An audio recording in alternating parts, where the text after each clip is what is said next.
Syria is witnessing a dramatic new escalation. Multiple airstrikes have hit a military airport in Idlib, with unidentified fighter jets targeting the runway, and some reports pointing fingers at Israel. In a major escalation, the runway of a military airport in northwestern Syria was hit overnight by fighter jets, with some media reports suggesting Israel may have been behind the strike.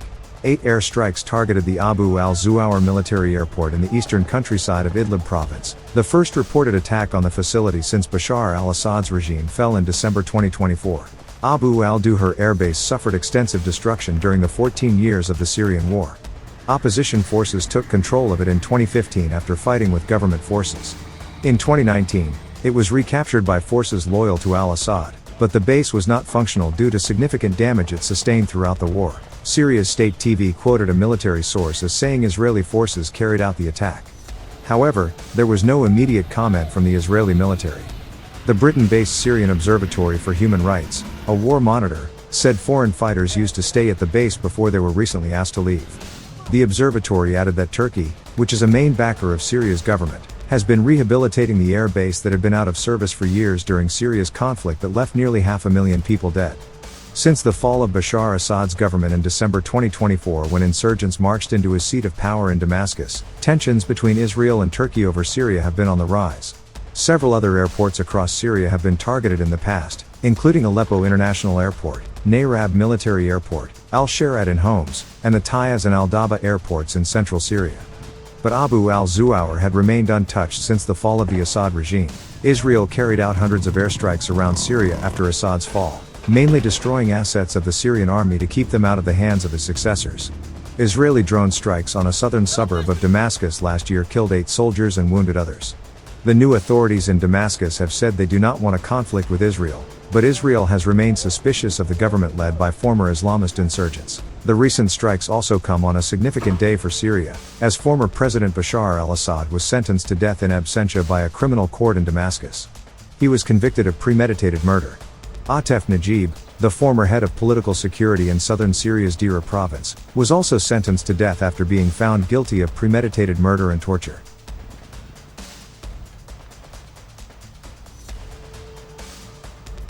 The International Atomic Energy Agency, or IAEA, is preparing to remove nuclear material from a secret site in Syria following an agreement involving the US, Syria and Israel, according to US media reports citing Israeli and American officials. The Syrian government also confirmed the development, saying it had cooperated with the IAEA, the US and what it called friendly countries on the matter.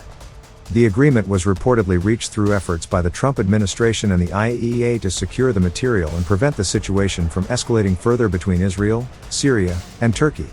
The site involved is considered highly sensitive. The agreement is also being seen as a boost for US President Donald Trump's approach toward Syria.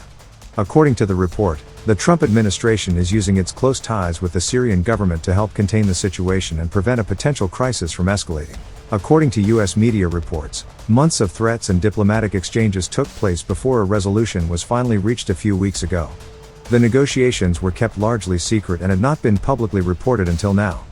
The report says the regime of former Syrian President Bashar al-Assad had developed a covert nuclear program around the al-Kibar reactor, a plutonium production facility in northeastern Syria's Deir Ezzor region that was reportedly built with North Korean assistance. Following Assad's fall, the IAEA reached an agreement with Syria's new government to inspect the reactor, along with several other nuclear sites, according to the report. Israel has also been closely monitoring Syria's nuclear facilities, particularly a site known as Site 99. US officials reportedly believe the site contains traces of nuclear material linked to the al-Kibar facility.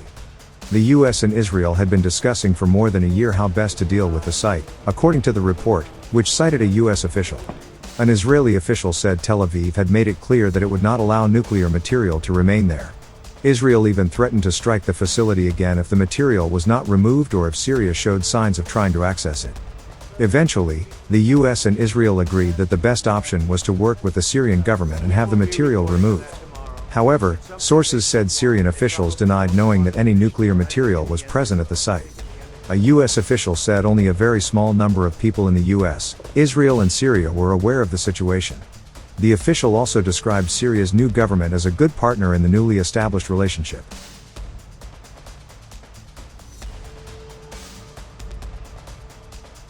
Israeli Diaspora Affairs Minister Amichai Chikli has reportedly warned that Syria could become Israel's next major war front, saying there may be no avoiding it. Chikli went as far as comparing Syria to Gaza, saying, "Syria is Gaza on steroids, and that is the next war, with absolute certainty."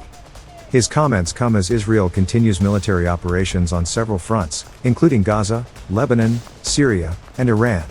Israeli officials have repeatedly described the situation as a multi-front conflict stretching across the region.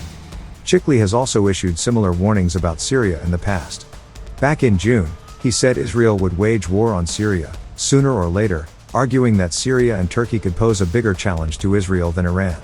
Following the fall of Bashar al-Assad's government in December 2024, Israel declared the 1974 Syria-Israel disengagement agreement void and moved its forces into the UN-monitored buffer zone adjoining the occupied Golan Heights.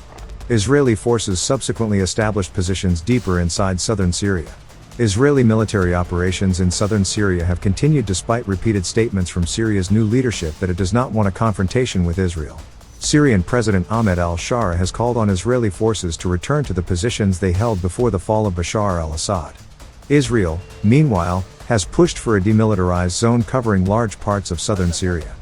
Despite the tensions, Israeli forces have continued carrying out raids, searches and incursions in the region. Just days before Chikli's latest remarks, Israeli troops entered Quneitra province, set up checkpoints and searched civilians and vehicles.